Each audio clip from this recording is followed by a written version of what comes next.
Welcome to our channel. Today we how to subscribe with Robinhood for 1099 tax summaries, easy tutorial step by step clearly.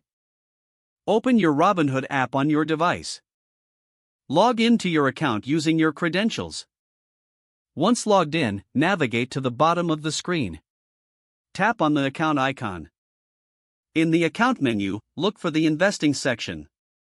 Select tax information from the available options. You will see different tax documents options. Find the section labeled 1099 Tax Summaries. Tap on it to open the 1099 Tax Summaries page. Here, you will see your tax summary for the year. If you haven't set up your tax documents yet, follow the prompts to do so. Double-check that your personal information is accurate. If everything looks correct, confirm your preferences for receiving tax documents. This may include options for electronic or mail delivery. After saving your preferences, your 1099 tax summary will be ready when available. You will receive a notification once your document is ready for download.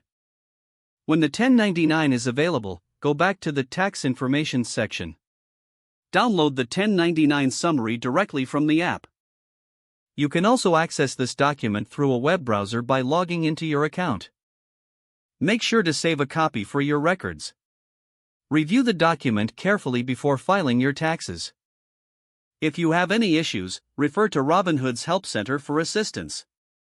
If the page does not load, refresh the browser or try again in a private or incognito window. Make sure you are using the correct email address, then retype it carefully to avoid small typos. If your password is not accepted, use the reset option and create a new strong password you can remember. Check your spam folder for verification or security emails, then complete any requested confirmation steps. Enable two-factor authentication if available to improve account security and reduce unauthorized access risk.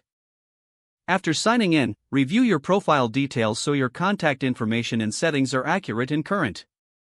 If you see an error message, note it down and try again after restarting your device and internet connection. Don't forget to like this video and subscribe to our channel for more step-by-step tech guides.